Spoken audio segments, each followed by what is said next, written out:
with something, and he doesn't tell you what to do, and you just stand there like Baby Yoda, huh? Right? Cuando su papá le pide a uno que haga algo, pero no le enseña cómo hacerlo.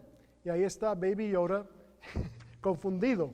Entonces, hermanos, esto del liderazgo es interesante porque creemos que lo entendemos, pero la gente nos puede, debe ser líder, pero ¿cómo? ¿Quién es que nos enseña cómo ser líder?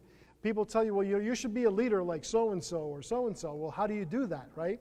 People need to show you that.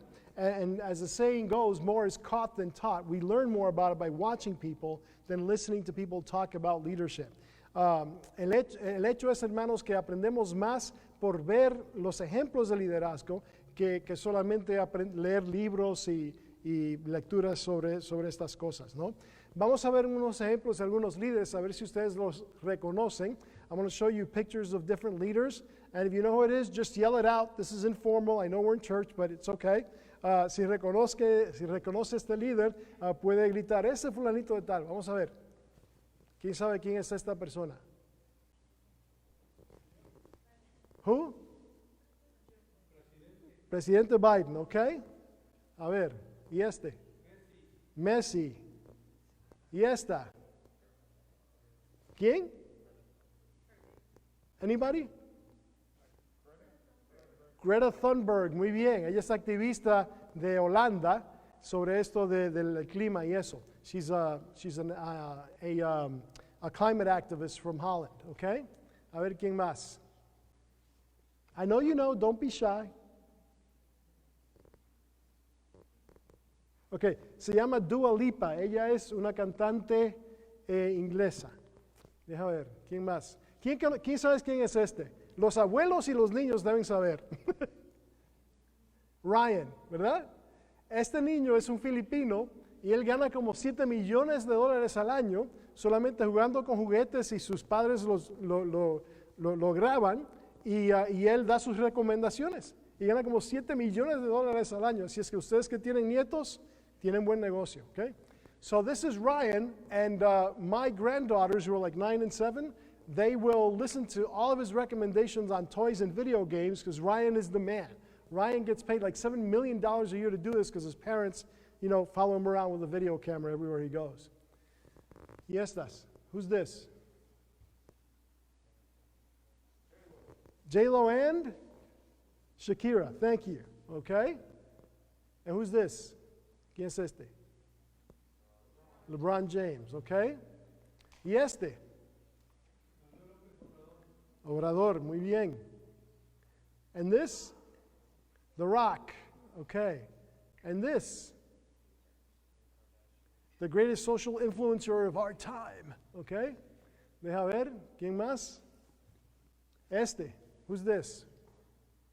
Bad who? Bad Bunny, there you go. See, it's so much easier when you get hints, right? Y por fin, ¿quién es este? Cristiano Ronaldo. Entonces, todas esas personas tienen algo en común.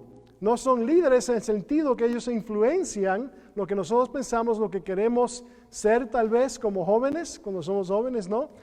Y ellos tienen cierta influencia, sea alguien, por ejemplo, en las redes sociales, o sea el presidente, ellos tienen influencia, okay? All these people have this in common in that regardless of whether they're a singer, a soccer player, or a president, they all influence people. Entonces tenemos que ver qué significa esto de liderar, okay? What does it mean then to lead? Típicamente hablamos de esto de que, significa no dirigir, o guiar o estar a la cabeza de un grupo. No, uno se reconoce si alguien tiene cierto título, por ejemplo, sabe que esa persona es considerada un líder, ¿no? It's to direct or guide a group. When somebody is, a leader, you assume that they're leading somebody. And that's how you can tell somebody that they're a true leader when people are following him or her, regardless of whether they have a title. Alguien puede tener un título de líder, pero a menos que las personas lo sigan, no es líder, ¿ok? Entonces tenemos que reconocer esto también. Vamos a ver. Tenemos que comenzar con quién eres. Si vamos a ser líderes, tenemos que considerar, líder en qué sentido, ¿quién soy yo? No, we have to consider, well, who am I if I'm going to be a leader? Who am I at my core? Y vemos aquí, por ejemplo, en Efesios 2, 8 a 9, we see here in Ephesians 2, 8, 9, who we are in Christ. Lo voy a leer en inglés y ustedes pueden leerlo en español. Voy a cambiar de vez en cuando porque si lo leo ambos vamos a estar aquí mucho tiempo.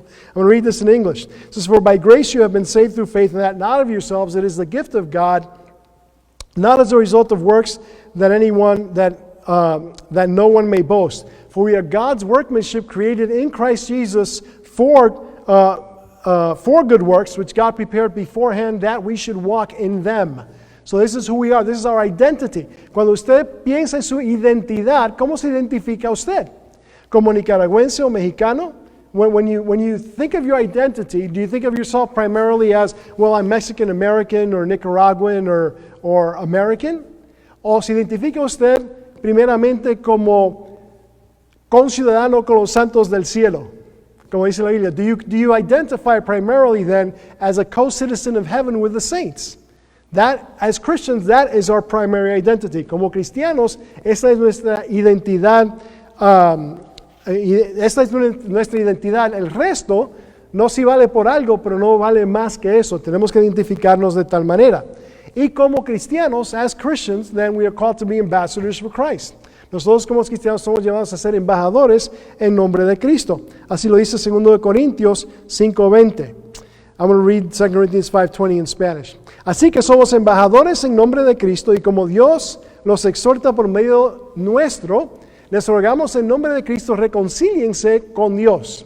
Ahora, este señor, this guy here, is he is the ambassador to, or the foreign affairs minister to the United States from Saudi Arabia. Este señor es embajador de Arabia Saudita a Estados Unidos. Ahora, vemos que él se viste diferente, ¿no?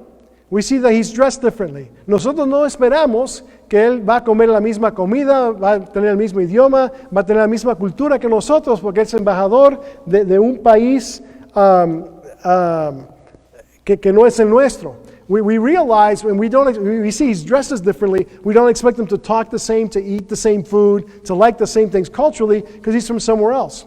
Y tenemos que aceptar eso también de nosotros como cristianos. We have to accept that about ourselves as Christians as well. Debemos de ser cómodos en ser diferentes, en actuar diferente, en tener diferente cultura en medio del mundo, porque estamos en el mundo, pero no somos de él. Nuestra ciudadanía es eso de ser conciudadano con los santos en el cielo. Amén.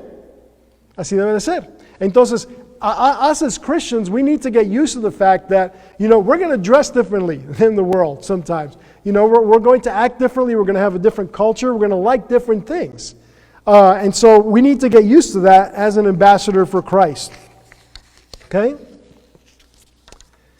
Dos mandamientos en particular que nos caracterizan a nosotros como cristianos. There are two basic commandments that characterize us as Christians. One is the great commandment, right? Esto de amar al Señor nuestro Dios con todo nuestro corazón, nuestra alma, no con toda nuestra mente y con todas nuestras fuerzas. No? We're supposed to love the Lord our God with all our heart, with all our soul, with all our mind, with all our strength. ¿Cuándo fue la última vez que usted oyó alguien predicar un sermón sobre cómo amar a Dios con toda su mente? When's the last time you heard a sermon on how to love God with all your mind? That's important. Eso es importante. Si vamos a renovar nuestras mentes, como el hermano dijo ahorita de esto de renovar nuestras mentes, tenemos que comprometernos, ¿no?, a constantemente a aprender de Dios, a pasar tiempo con Él. If we're going to renew our minds, we have to get used to the fact that we're going to spend time with God so He can renew our mind. El otro mandamiento, por supuesto, es la gran comisión. No la gran sugerencia, la gran comisión. The other one is, the other commandment that characterizes us as Christians is this great commandment, right? Where Jesus says to them, all authority has been given to me in heaven and on earth. Go therefore and make disciples of all nations, baptizing them in the name of the Father, the Son, and the Holy Spirit, and teaching them to obey all the things that I have commanded you. And lo, I am with you always, even to the end of the age. And so, tenemos que recordar, hermanos, que esas dos cosas deben caracterizarnos, que amamos a Dios con todo nuestro ser y que nuestros propósitos en la vida están centrados en los propósitos de Dios para y por nosotros. Okay? El gran mandamiento y la gran comisión. Those are two things that should characterize us as Christians, that we are ambassadors for Christ, and the fact that people notice about us that we're committed to loving God with all that we are, and we are committed to the things that God is committed to, His purposes, and they have then become our purposes as well. Ahora, hablando de esto de que es un líder, entonces ya sabemos que somos cristianos, somos considerados con los santos en el cielo y somos llamados a ser líderes. ¿Qué tipo de líderes debemos de ser? What kind of leaders then should we be if this is who we are at our core, right? Bueno, el líder es un siervo. The leader is a servant. Fíjense aquí lo que dice esto en Lucas 22. Disculpe que no puse los números ahí, pero es de Lucas 22. This is from Luke 22. Y dice así la palabra de Dios. If you read it in English, I'll read it in Spanish. Hubo entre ellos una disputa acerca de quién de ellos parecía ser el más importante. Entonces él les dijo: los reyes de las naciones se enseñorean de ellas, y los que tienen autoridad sobre ellas son llamados bienhechores. Pero entre ustedes no será así. Más bien, el que entre ustedes sea el importante sea como el más nuevo, y el que es dirigente como el que sirve. Porque ¿cuál es el más importante? ¿El que se sienta a la mesa o el que sirve? ¿No es el que se sienta a la mesa? Sin embargo, yo estoy en medio de ustedes como el que sirve.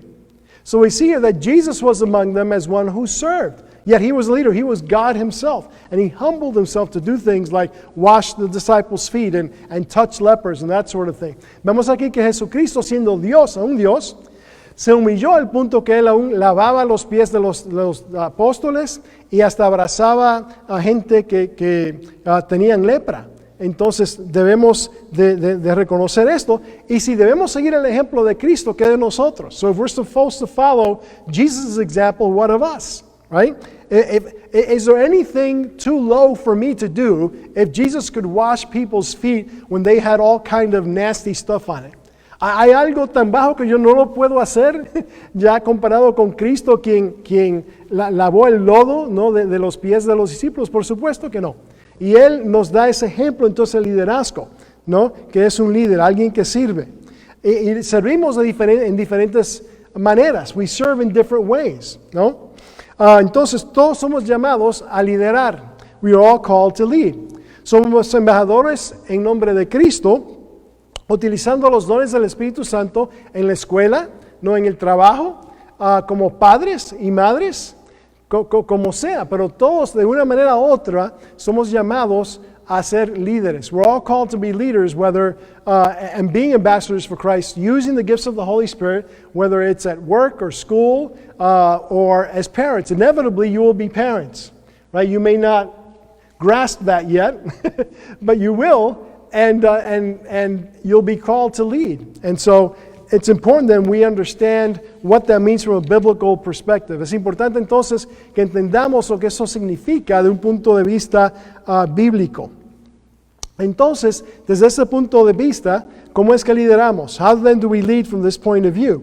Bueno, el liderazgo basado en valores tiene más que ver con el carácter que con las capacidades, más con el ser que con el hacer, más con complacer a Dios que con las personas.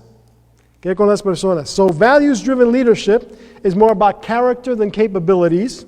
It's more about being than doing, and it's more about pleasing God than pleasing people. If you try to please people, okay, and that's your way of serving, people will inevitably let you down. And people will never be fully satisfied with whatever it is that you do. Si uno trata de complacer a la gente en vez de Dios, inevitablemente va a fracasar, porque la gente son pecadores y entonces no jamás va a ser suficiente para ellos. Pero debemos de tener esta mentalidad de liderar de manera a base de nuestros valores, los valores bíblicos. We need to lead then with biblical values, because that's who we are, and we need to remember all truth is God's truth. And if Jesus set the example, that's how we ought to do it, then that's how we ought to do it. Toda verdad, hermanos, es verdad de Dios. Si Cristo da un ejemplo, entonces esa es la manera que debemos de hacerlo. ¿Qué es entonces lo que Dios valora? Bueno, vemos aquí en Juan 17:3. What is it that God values? Y ese lo voy a leer en inglés. This is eternal life, that they may know you, the only true God, and Jesus Christ, whom you have sent. Eso es muy, pero muy importante, hermanos. Cuando hablamos de ser cristianos y ser líderes, tiene que ver con una relación, no con una religión. When we talk about being Christians and being leaders, this is about a relationship and not a religion and things about, do's and don'ts, things of that nature. Esta vida eterna no es una cantidad de vida, es una calidad de vida que comienza ahora y dura eternamente, para siempre. Todos vamos a vivir eternamente, pero ¿a dónde y cómo? ¿No? When we think about what is eternal life, people think, well, it's a quantity of life. Actually, it's a quality of life, which is centered on knowing God now and then enjoying Him forever. So everyone lives forever. The question is where and how are you going to live? And so we need to understand that about what God values and why God values that, because He values us. Dios valora esto porque Dios valora a nosotros y valora una relación con nosotros. Por eso se humilló y fue a la cruz y resucitó el tercer día, todo para tener esa relación con nosotros. So Jesus went through all that trouble just to have a relationship with us, and we need to value that as well. Vamos a ver entonces unos ejemplos bíblicos de líderes. Cuando pensamos en líderes, típicamente pensamos en personas como Moisés. When we think of leaders, we think of typically, biblical leaders like Moses, right? Fíjense lo que dice aquí de Moisés. I'm going to read this in Spanish from Moses. Entonces Moisés dijo al Señor, oh Señor, yo jamás he sido hombre de palabras, ni antes ni desde que tú hablas con tu siervo, porque yo soy tardo de boca y de lengua. So we see here that Moses was a person who was slow of speech and slow of tongue. We don't think of leaders as people who can't speak, right?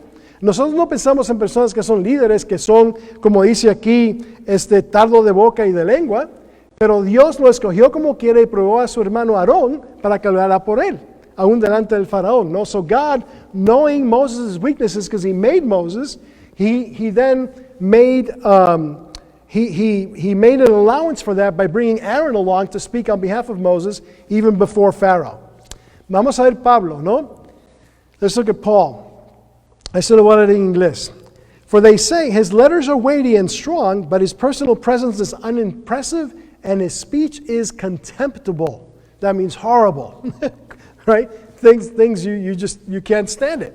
Aquí habla de Pablo y habla de él de que su presencia física es débil y su palabra despreciable. Pero ¿cómo puede ser?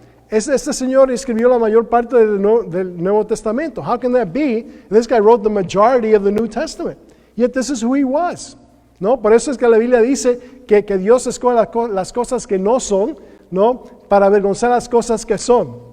Y algunas veces vemos personas así que no tienen tal vez la apariencia física o la facilidad con palabras, que Dios escoge como quiera como líder. ¿Por qué? Por su compromiso a Dios, por su humildad y por su querer servir a Dios. Why does God then choose people who can't speak very well and who may be ugly and bald and whatever and have no physical presence, but God uses them anyway, to His glory, because they're humble enough to want to do God's will. And so we need to copy that in the examples of Moses and Paul. Debemos de nosotros entonces imitar esta humildad y este tipo de rendirse a Dios, como lo hicieron Moisés y Pablo, para que Dios obre mediante nosotros a su gloria como líderes. Vamos a ver otros ejemplos cuando pensamos en líderes. Let's look at other examples when we think of leaders. ¿Quién sabe quién es esta señora? Who's this? Madre Teresa, okay? Madre Teresa, ella trabajaba con los pobres en Calcuta, en India, que es un lugar pobrecísimo. She worked among very, very poor, sick children in Calcutta, India, which has just terrible, terrible poverty problems.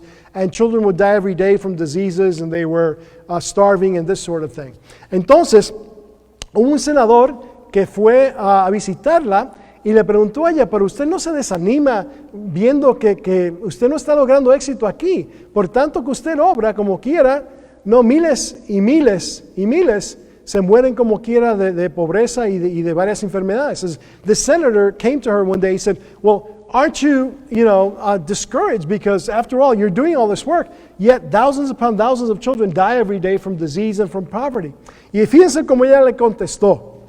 Ella le dijo, a mi querido senador, Dios me ha llamado a ser, Dios no me ha llamado a ser exitosa, Dios me ha llamado a ser fiel. Dios me ha llamado a ser fiel.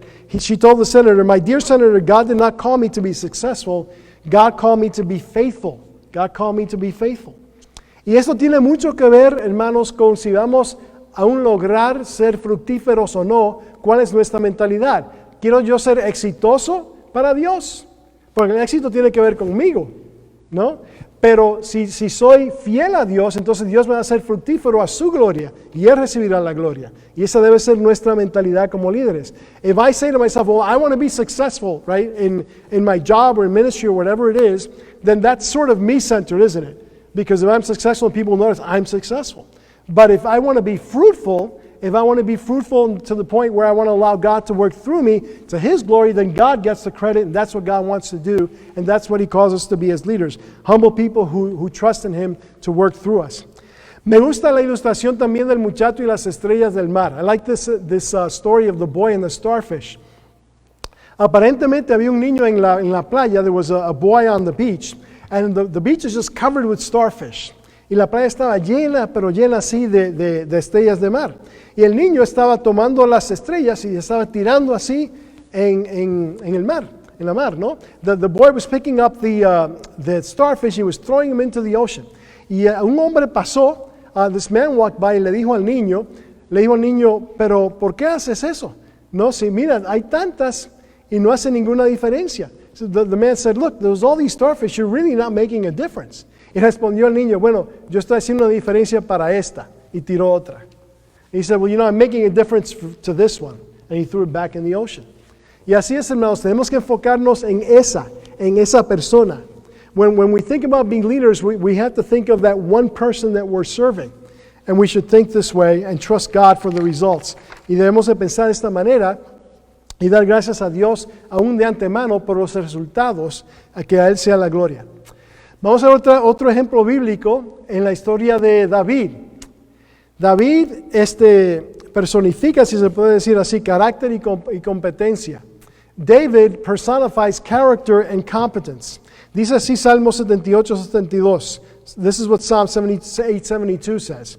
Dice, los apacentó, hablando de rey David y él ser el pastor de su pueblo. Dice, los apacentó con íntegro corazón, los pastoreó con la pericia de sus manos. This is the kind of leader that David was to his people, according to Psalm 78-72. Says, so he shepherded them according to the integrity of his heart and guided them with skillful hands.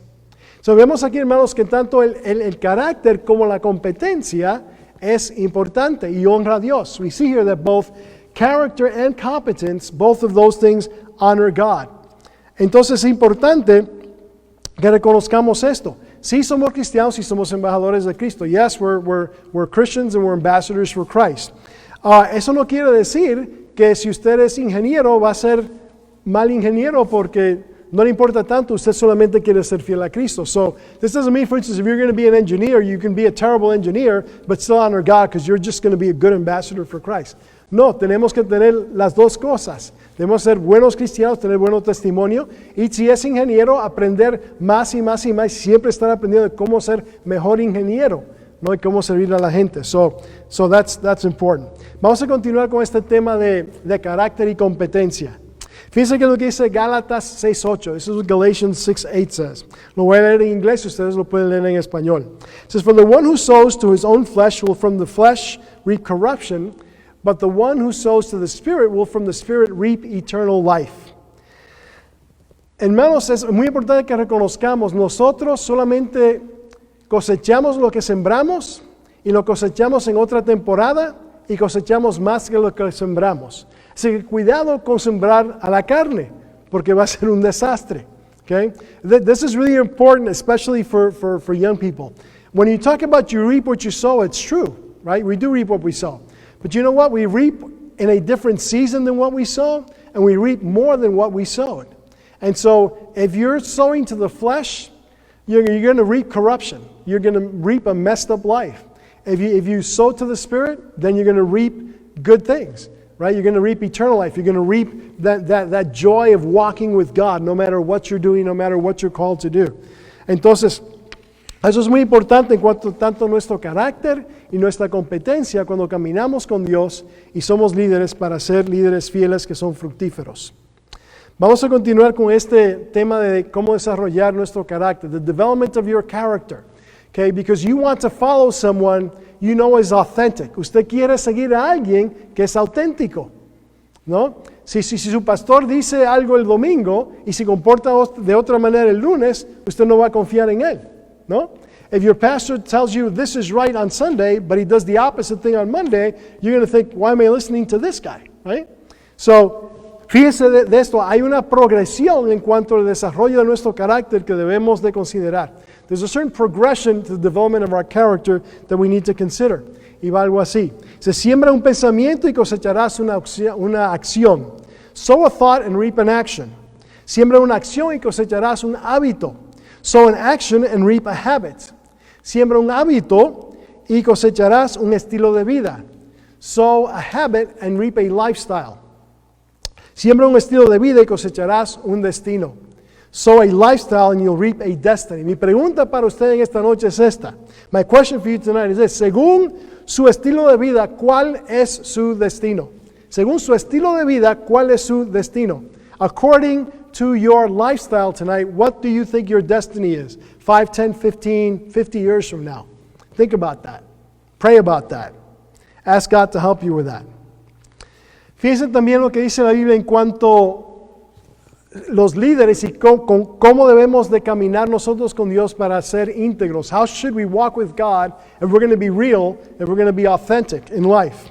Dice, el que anda con los sabios se hará sabio, pero el que se junta con los necios sufrirá daño.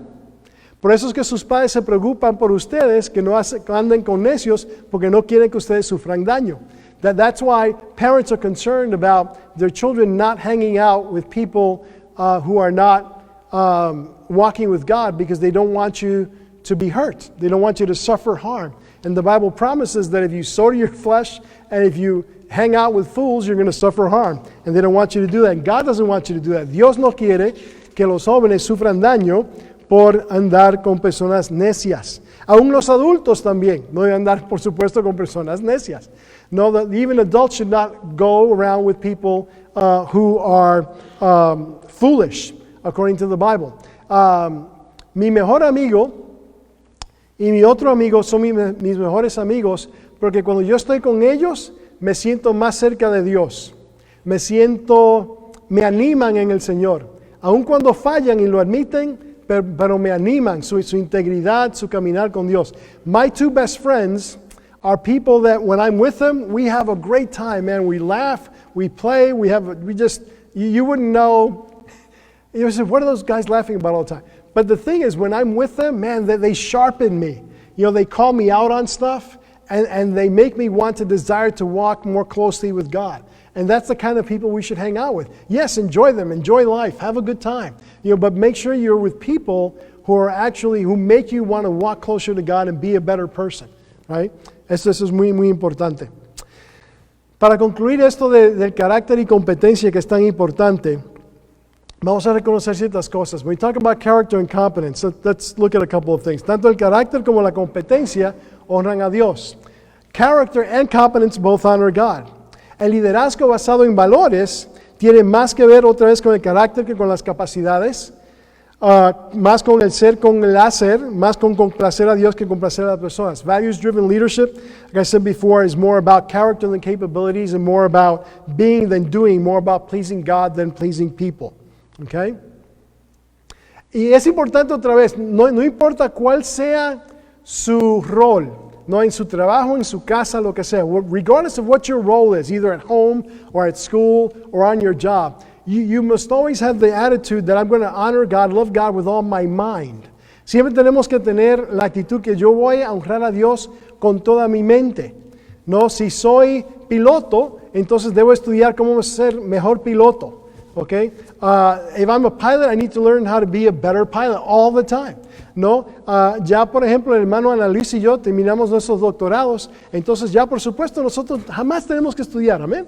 Jamás. Pues ya tenemos nuestro doctorado, ya somos doctor fulanito de tal, entonces, ay, qué alivio, ya pasé por esa, ¿no? Por supuesto que no. Lo único que el doctorado hace es que lo ayuda a uno a aprender más eficientemente y tener la destreza de cómo hacerlo mejor para poder servir al Señor mejor. Uno nunca, jamás en este mundo alcanza, ninguno de nosotros. Entonces siempre debemos estar progresando en nuestro entendimiento y nuestra sabiduría para honrar a Dios más y para poder servir a los otros aún mejor. Because I finished my doctorate and Brother Analisa finished his doctorate doesn't mean, oh man, I'm Dr. So-and-so. I no longer have to study. Look at me. Isn't this great? Right? It doesn't work that way. And now that I have my doctorate, I know how to better study. So when I prepare to do things like this or other things, then it's easier on me, but it just gives me more responsibility because then now I'm expected to be able to do more. And we should always look to study no matter what you do, no matter what your profession or ministry, you should always be getting better at it just to honor God and be able to bless people better. Esta noche podemos hablar de 1001 cosas en cuanto a liderazgo, pero quería sugerirle 3 libros. Los puse aquí en inglés porque pensé que iba a hablar solamente con jóvenes y para ellos seguramente es mejor que lo lean en inglés. I wanted to share with you just 3 books. By the way, Brother Analisa has this presentation and he'll be glad to give you a copy of it later. If you didn't remember everything or didn't write anything down. I'm sorry, I should have said it at the beginning. I know some people are note takers. They're like, oh man, I missed it. Oh man, he's going too fast, right? I get that. I apologize. When I get excited, I tend to talk faster and louder. I guess it's because I grew up in New York, but it happens. So yeah, if you want to go over this and remember what these books are, just see Brother Analisa. He'll be glad to give you a copy of the presentation. Okay, so deep cleansing breath. Okay, good. Okay. So these are the 3 books. Lead Like It Matters to God. Leading Change by John Cotter, and anything by Maxwell basically, but his most famous one is probably the 21 Irrefutable Laws of Leadership. And so those are good books to get a hold of. Ahora, pensando en esta generación, no, y ser líder en el siglo XXI, es importante que entendamos esta generación. It's important if you talk about being a leader in the 21st century, you have to understand certain distinctives, certain things that are peculiar to your particular generation that are not true if you're a young person of my generation. Yo oí a alguien que le dijo a un joven hace tiempo, dijo, cuando yo era de tu edad, cuando yo era de tu edad, yo hacía tal y tal cosa. Y el joven le dijo, ¿sabes qué? ¿Sabes qué? Tú jamás fuiste de mi edad. Y el joven tenía razón por esto. La situación, el contexto es diferente hoy de cuando yo era joven.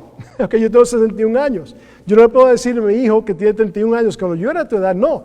En mi contexto y la realidad de mi vida en ese entonces fue totalmente diferente. This older guy told this young guy, you know, when I was your age, you ever hear old people say, well, when I was your age, you know. They say things like this. And the guy said, you know, you were never my age. Because your context was different, the world was different, and for instance, when I went to college, you could probably work your way through college by doing menial jobs. You can't do that today. It costs too much. So I can't say, well, when I was your age, I put myself through college. You know, that's good for you, but I can't do that, right? If you're a young person. And so we have to understand the different contexts. You have to understand the things that are peculiar to your generation. Y por eso quiero tratar con entender esta generación un poco ahora, para que ellos mismos se entiendan y puedan ser mejores líderes en el siglo XXI. ¿Ok? Ventajas, por ejemplo, de la generación Z o los Zoomers. Son personas de entre 9 y 24 años de edad. Esos son los jóvenes, considerados esa generación en particular. Zoomers are people between 9 and 24 years old. So if you're here tonight and you're between 9 and 24 years old, you're a Zoomer or you're Generation Z, ¿ok? Voy a leer aquí lo que dice en inglés sobre esta generación, ustedes lo pueden leer en español. It says, the most racially, religiously, and sexually diverse generation in American history, Gen Z expects people to have different beliefs and experiences, and they seem to have a greater appreciation for social inclusiveness compared to generations before them. Okay? this is very true. The people that you go to school with, the people that you hang out with, okay, are much more diverse than probably your parents if they came from a different country, even if they grew up in the U.S. We're just a more diverse society, and it's great that you're just cool with that because that's your world, and that's awesome, right? Vamos a ver entonces en cuanto a su identidad. La identidad, ¿cómo piensan ellos de ellos mismos? What do you think about as far as yourself goes, okay? Vamos a ver, 7 de cada 10 creen que es aceptable nacer un género y sentirse como otro, ¿ok? 3 de cada 10 adolescentes reportan conocer personalmente a alguien, la mayoría de las veces un compañero, que ha cambiado su identidad de género. Para mi generación eso ni existía, right? My generation, when you talked about, oh, my name's Joe, but I identify as Jane, so I'd appreciate if you call me Jane. Well, we never even saw that coming. But in your world, 33% supposedly of y'all, roughly, know someone who thinks that way, right? And people discuss this as if it's no big deal. It's just the world you live in. But you have to understand and have patience with your parents because it just blows their mind that we live in a world where somebody can even say something like that, all right? So you need to be patient with them. Okay. Voy a leer esto en inglés y ustedes lo pueden leer en español, una pluralidad, etc. Say, plurality of Gen Z considers personal achievement and hobbies most important to their sense of self, right? Ellos piensan que lo más importante es esto de sus pasatiempos y su sentido de sí mismo, ¿ok? Así se identifican más con estas cosas que cualquier otra.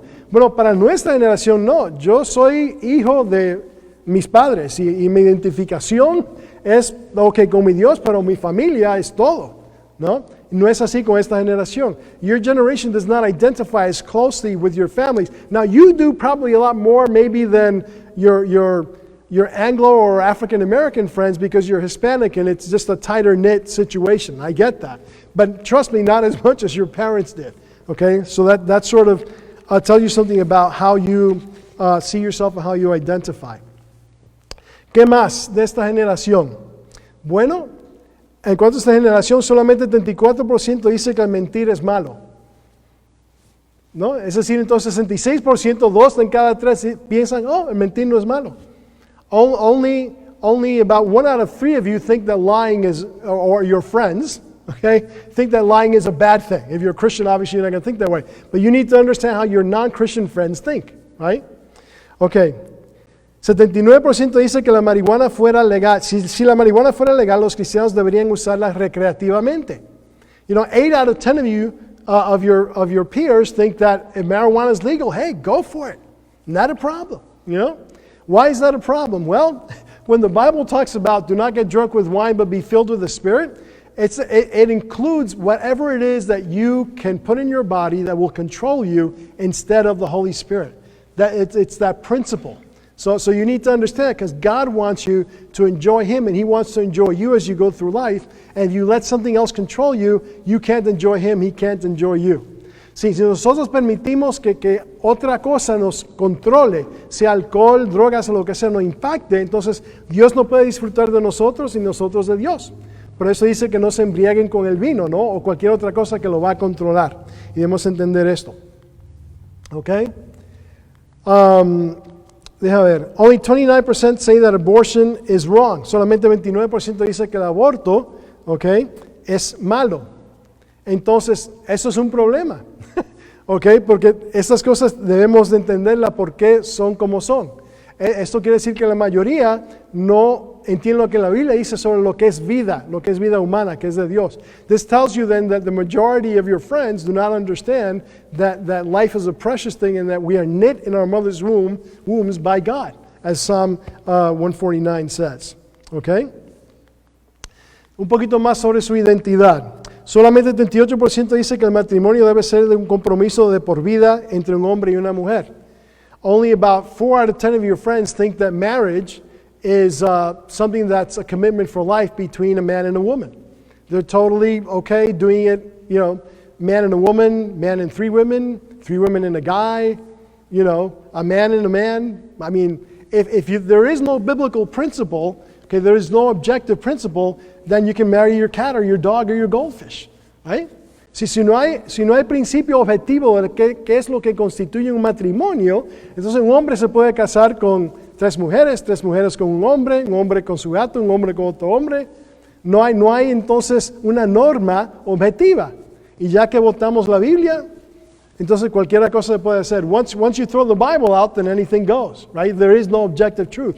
And you need to understand why the Bible is objectively true. You need to be able to explain that not only to yourself, but to your friends if you're going to be a good witness. Tenemos que poder explicarle a otros por qué la Biblia es objetivamente verdad y poder saber nosotros por qué eso es verdad. Eso es muy importante. La próxima la voy a leer en inglés. Only 21% say that sex before marriage is immoral. So in other words, 8 out of 10 of your friends think there's no issue with having sex outside of marriage, right? That might explain the high out-of-wedlock birth rate among Hispanics, which creates a lot of problems for boys who grow up with no dads and wives who end up having to raise children on their own. See, 80% de esta generación piensa que no hay problema con no hay nada inmoral de tener sexo fuera del contexto de matrimonio. Pero fíjense, hermanos, la pandemia, si se puede decir así, que existe entre la comunidad hispana de hijos nacidos fuera del matrimonio. Los problemas que crean para los varones que no tienen padres, las madres que tienen que hacerlo todo, ¿no? Y los problemas que produce todo esto. Por eso la Biblia dice que debemos hacerlo como Dios lo dice. Every time the Bible says to do it God's way, you can't go wrong. Every time you do it another way, you're doomed to failure. So we need to know that. Dice que solamente 20% dice que el comportamiento homosexual es inmoral. Es decir, 80% no tiene ningún problema con eso. Sin embargo, no es la norma de Dios para nosotros. 80% say there's nothing wrong with being gay or transgender or bisexual or pansexual or whatever sexual you want to be, right? Because of course, if the Bible's not true and you're not following God, well, you can pretty much do anything you want to do, then all basically is allowable, right? Si la Biblia no es verdad, entonces no importa que un hombre esté con un hombre, que la mujer con una mujer, lo que sea, porque entonces todo es permitido si nada es verdad y tú tienes tu verdad y yo tengo mi verdad. If you have your truth and my truth, then I'll follow my truth. You do your thing, live and let live. Imagine all the people, right? John Lennon, the song says that, right? And everyone celebrates that song. But in fact, if you do that, then you're going to reap what you sow, and you're not going to like what you reap, right? You're not going to like what you reap. Si vamos a cosechar lo que sembramos y no nos va a gustar lo que cosechamos, si sembramos cosas así. Dios lo hizo todo. Toda verdad es verdad de Dios. Si Dios dice que cierta cosa se debe hacer de cierta manera, entonces Dios sabe lo que es mejor para nosotros. Tenemos que confiar en Dios porque Dios es el único omnisciente. No importa lo que yo me sienta, yo puedo tener 1001 diferentes tipos de sentimientos, pero no puedo dejar llevar por ellos porque voy a fracasar, según Dios, y Dios sabe mejor que yo. If God is God and He knows all things and He created you, He knows what's best for you. You know, He knows. And so your choice is going to be, am I going to trust my feelings? Am I going to trust, what's popular? Or am I going to trust God in this? And so you need to make up your mind, like Joshua said, choose you this day whom you shall serve. Are you going to serve God or are you going to serve yourself? Are you going to go with your feelings or are you going to go with God? And so you're going to reap, hopefully, good things if you follow God, but you're condemned to reap bad things if you don't walk with God. Vamos a hacer unos consejos bíblicos, entonces, para líderes. Let's look at some biblical advice for leaders. Dice aquí, esto es Proverbios 27:12. Lo voy a leer en inglés. It's in Proverbs 27:12. It says, "A prudent man sees evil and hides himself. The naive proceed and pay the penalty." In this context, it has to do with business dealings. Don't be naive and get taken in by something that sounds too good to be true, because it probably is too good to be true. It means it's a lie. Esto aquí en este contexto de ser prudente tiene que ver mucho más con asuntos de negocio y no dejarnos llevar por personas que dicen que algo es que ganga cuando es algo no muy bueno, ¿no? Let's look at the next one, Matthew 10:16. I'll read this one in Spanish, you can read it in English. He aquí yo los envío como ovejas en medio de lobos, sean pues astutos como serpientes y sencillos como palomas. We're supposed to be wise as serpents and innocent as doves. What does this mean? Okay? Serpents are shrewd in that they hide from their prey, right? They know when to take cover. Las serpientes saben cómo esconderse cuando deben esconderse. Y aquí el símbolo para ser inocentes en cuanto a las cosas malas tiene que ver con esto de ser, como dice aquí, a paloma. No, so the doves here has to do with being innocent in things that are bad. So God wants you to be innocent in things that are bad and be wise because He doesn't want you to suffer bad consequences. Something that I recall, I read through the Bible with my children. It took me about 2.5 years. And a phrase that stuck out with me when God gave people commandments, constantly this phrase came back as I read through the Bible. It says, why God gave us this? It says, that it may go well with you. That it may go well with you. That is why God gave us His Word. That is why God gave you your parents. And I just want to encourage you to think about that. Because God is out for your good and so are your parents. Cuando yo leí la palabra de Dios con mis hijos, me tomó como 2 años y medio. Y me recuerdo que había una frase ahí que se destacaba mucho en el por qué Dios nos dio los mandamientos. Y es la frase, para que te vaya bien. Constantemente Dios nos da los mandamientos para que te vaya bien. Y yo me recuerdo diciéndole eso a mis hijos y la razón por cual Dios nos lo ha dado. Let's look at the next one. Lo voy a leer, Efesios 5, 15, 16, lo voy a leer en inglés. Therefore be careful how you walk, not as unwise, but as wise, making the most of your time because the days are evil. Es importante que reconozcamos cómo estamos nosotros gastando, desperdiciando el tiempo o lo estamos invirtiendo en cuanto a redimir el tiempo que Dios nos ha dado.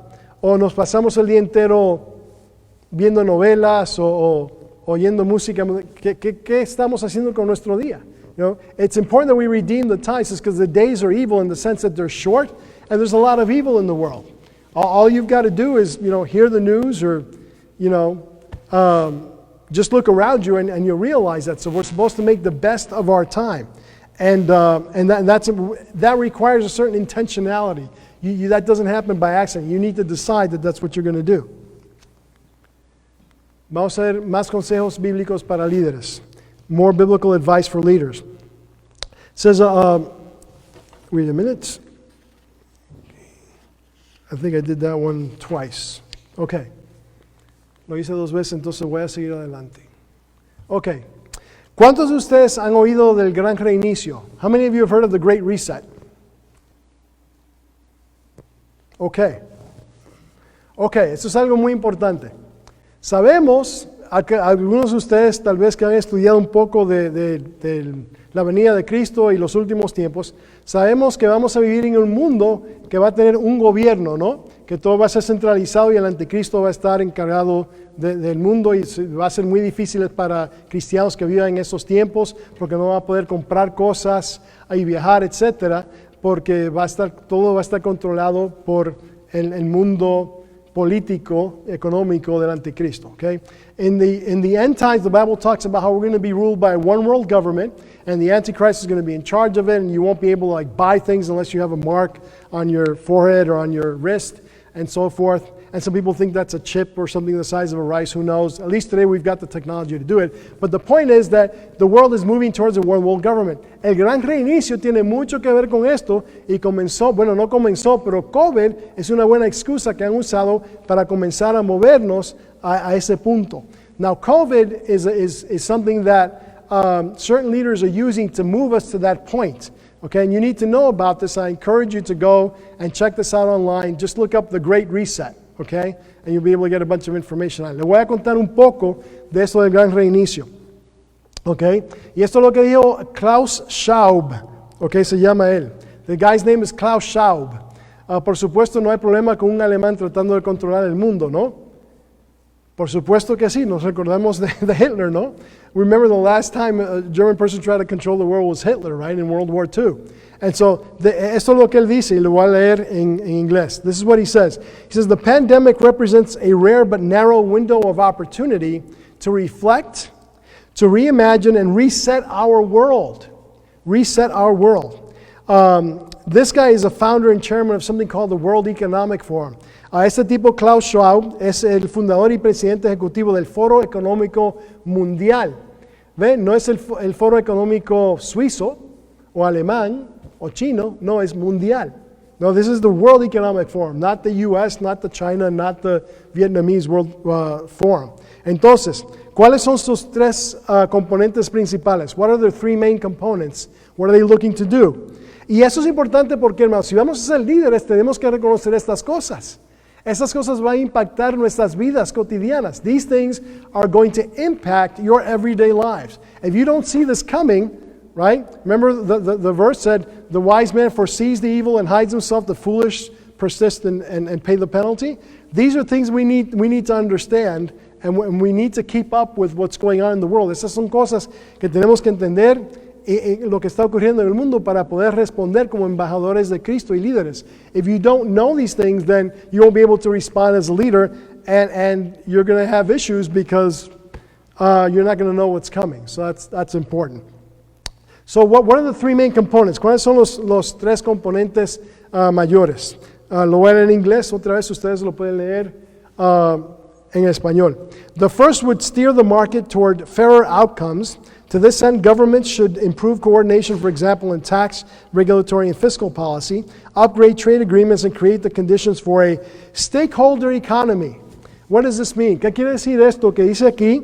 Que ellos quieren reorganizar las cosas económicas para que entonces crear condiciones de una economía de las partes interesadas.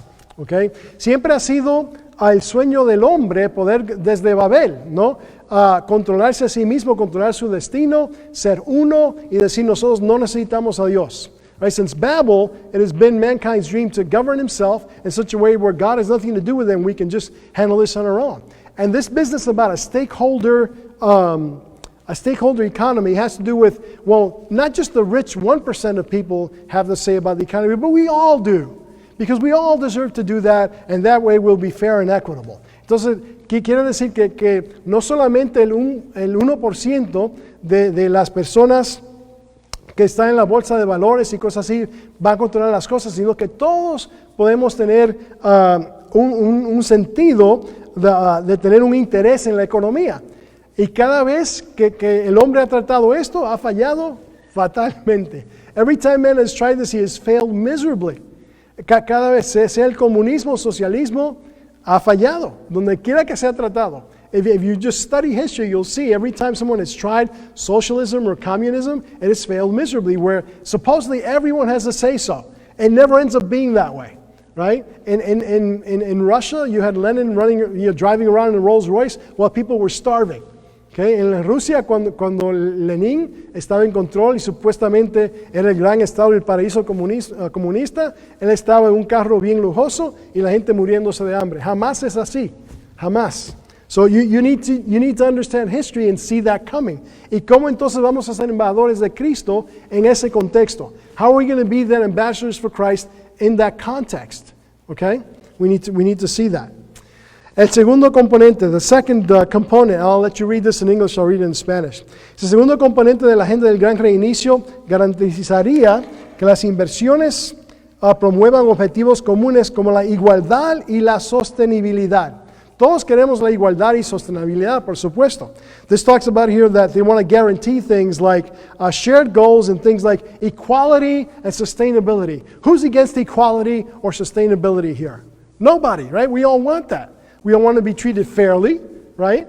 And we all want to, have a planet that sustains itself. We don't want to pollute it into oblivion. And those are great goals. But here's the problem. Ese es el problema cuando tratamos con un gobierno mundial que controla todas esas cosas. Entonces, controlan su vida también. When the government gets that big and it's worldwide, it's going to try to control every aspect of your life. And you need to know how you're going to respond to that as a believer. Por fin, No, y voy a leer esto en inglés, la tercera y última prioridad. The third and final priority of a great reset agenda is to harness the innovations of the fourth industrial revolution to support the public good, especially by addressing health and social challenges. Well, of course you want to address health and social challenges. Por supuesto, como dice aquí, queremos haciendo frente a los desafíos sanitarios y sociales. Pero otra vez, cuando el gobierno tiene todo el poder, entonces el gobierno se vuelve Dios. When government has all the power, then government in a sense becomes God, because you have to do everything the government says. So how do you function like that as an ambassador for Christ? ¿Cómo funcionamos entonces en ese contexto como un embajador de Cristo? Yo estuve en Cuba hace como 2 o 3 años y créanme hermanos, ellos sufren allá. I was in Cuba about 2 or 3 years ago, and this is kind of the context in which they live, and they are suffering over there. Okay, because the government, like they were going to go protest something, and I said, they were praying about it. I said, so what's the issue? Well, so I said, you can't go protest. Well, we can only go protest, but only if the government says we can. And of course, the government's not going to have them protest anything they don't want them to protest. Cuando yo estuve en Cuba, ellos querían cambiar la constitución para permitir el matrimonio entre hombres y mujeres y mujeres. Y los cristianos estaban pensando ir a las calles y protestar esto. Y dije, bueno, ¿cuál es el problema? Y bueno, podemos protestar, pero solamente si el gobierno lo permite. Porque si el gobierno no lo permite y ellos protestan, entonces hasta lo pueden matar, ¿no? Vamos a ver entonces los desafíos y los desafíos de esta generación. Let's look at some of the challenges of this generation. Otra vez, hermanos, lo voy a leer en inglés. Pienso para ellos y ustedes lo pueden leer en español. Here I'm going to read this in English. Gen Z has come of age in a post-9/11 nation reeling from the 2008 recession, and many teens are anxious about their future. Their goals revolve around professional success and financial security, and a majority says their ultimate aim is to be happy, which a plurality defines as financial success.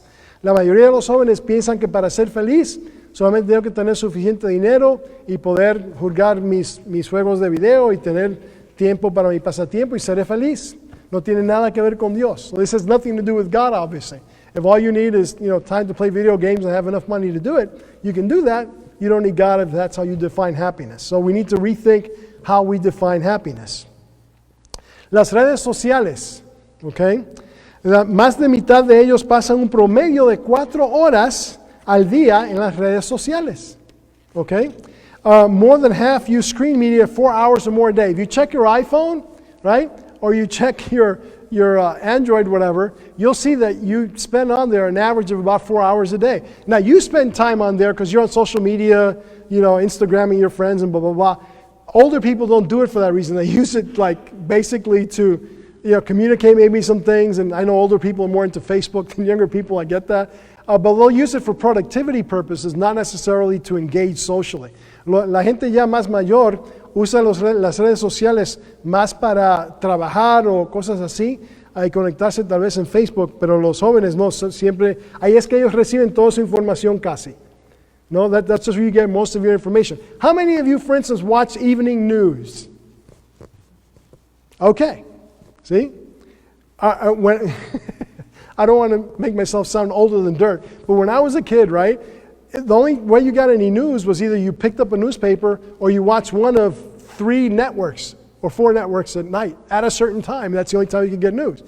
Now you can wake up at 2 o'clock in the morning, whatever you want to know, it's right there, right? Cuando yo era joven y yo quería saber lo que estaba pasando en el mundo, okay, como tal vez algunos de ustedes, ¿no? Habían 3 canales y si yo quería saber las noticias tenía que sintonizarme a X hora o comprar un periódico. Ahora los niños se pueden despertar a las 2 de la mañana, ir a YouTube o ir a donde sea, ¿no? Y saber lo que está pasando. Entonces tenemos que tener cuidado con a dónde vamos cuando estamos en las redes sociales. Where do I go when I'm on social media? Does this honor God? Does this build me up? What I'm doing and who I'm relating to, or does it not? Right? And so that then becomes a challenge. Eso se vuelve un desafío. 1 en cada 3 adolescentes ha experimentado intimidación o bullying en las redes sociales. Okay? 1 out of 3 youths have experienced bullying on social media. If that's where you meet, if that's sort of, I remember there was There was an old show, you probably don't know about it, it was called Happy Days. And they used to hang out at the malt shop because that's what people in the 50s did, right? But now you'll hang out on social media. So the things that you say to one another many times has to do, has to be on social media. So people bully other people sometimes on social media. And so we have to be careful about that. So if you're going to reach people your generation, right, then you need to know how to use social media. How do I share the gospel online? Right? How can I engage people in chat rooms and on Instagram and Twitter and whatever to the point where I'll be able to share the gospel with them, right? And so that's something that requires, again, you to be intentional about it.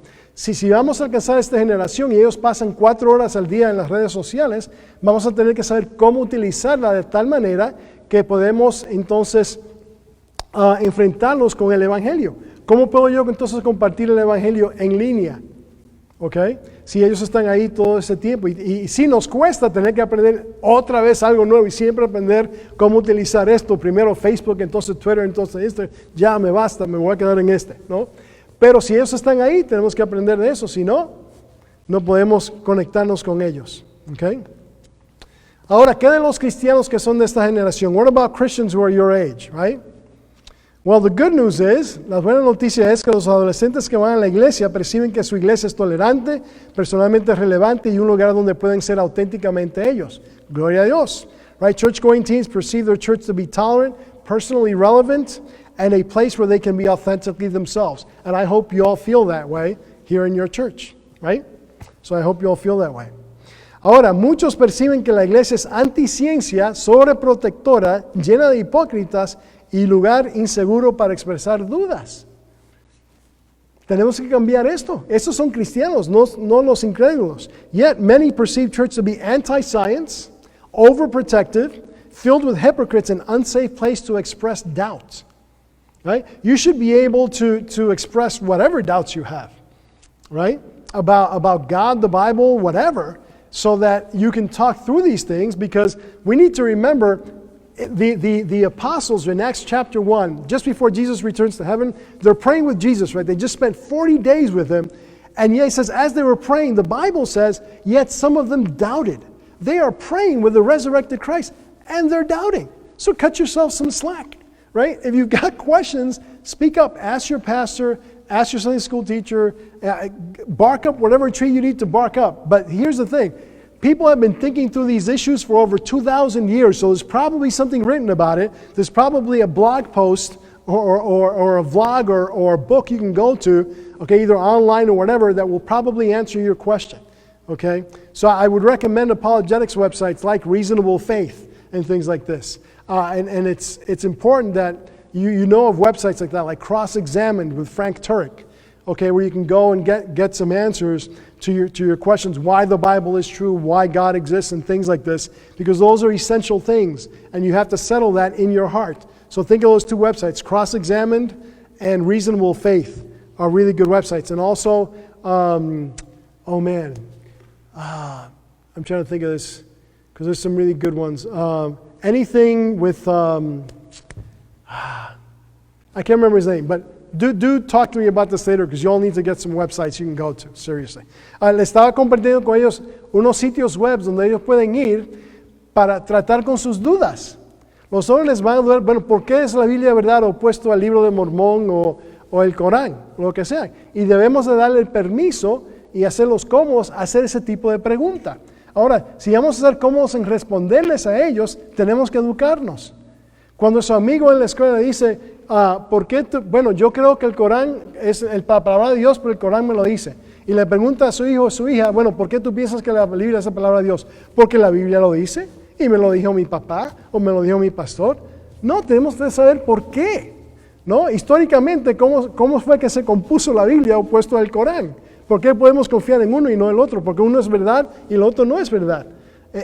Tenemos que saber estas cosas. If your friend asks you in school, why do you think the Bible is true and the Bible is the Word of God versus the Quran, you can't just say, well, because my Sunday school teacher told me, or my dad says so, or my pastor. You need to know why. How was the Bible put together? When? By who? Why is that true that it is the Word of God as opposed to the Quran or the Book of Mormon? We need to know these things. Si vamos a ser líderes en este siglo, tenemos que entender que vivimos en un mundo multicultural y que la gente no entiende las mismas cosas que nosotros entendemos como cristianos. If we're going to live in a multicultural world, in a pluralistic time where people believe different things, you need to know why you believe what you believe, all right, how it impacts your life, and be able to explain it to people. Okay? Vamos a ver. Déjame ver. 3 de cada 10 adolescentes no cristianos dicen que el problema del mal es una barrera para la fe. Okay? 3 in 10 non-Christian teens say the problem of evil is a barrier to faith. If God is good, why is there evil in the world? Why 9/11? Why COVID? Si Dios es bueno y Dios lo sabe todo y Dios es todopoderoso, ¿por qué COVID entonces? Debemos de tener alguna respuesta a esto, ¿no? Si vamos a tratar con esta generación. Solo 1 de cada 4 entre todos los de generación Z cree que la ciencia y la Biblia son complementarias. ¡Wow! Quiere decir, casi el 70% creen que la Biblia y la ciencia no concuerdan. So 70% of your peers don't think the Bible and science actually come together and make sense. Well, that's a problem, right? Because you're going to go to school and you're going to go to college and they're going to tell you, no, the Bible's not true after all, you know. We believe in macroevolution and you know, nothing plus times equals everything, and that's the world. You know, you need to know why that's not true. Okay? If God created everything, then all truth is God's truth. Science cannot disagree with the Bible. Okay? You may not be able to sort it all out, but at least the majority of it should be able to make sense with you and should not contradict it. Si Dios es Dios y Dios lo ha creado todo, entonces la Biblia no puede estar en desacuerdo con la ciencia en el sentido de que toda verdad es verdad de Dios y tiene que concordar. Debemos de poder explicarle esto a ellos. ¿Okay? Solo 1 en cada 4 entre los de generación Z cree que, bueno, ya leí eso. 3 de cada 5, okay, cristianos que no 3 de cada 5 cristianos que no piensan que la iglesia es importante, dice, encuentro a Dios en otro lugar.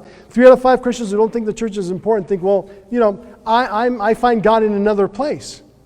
Bueno, la Biblia dice que no debemos de dejarnos de reunirnos y que debemos de animarnos al amor y buenas obras.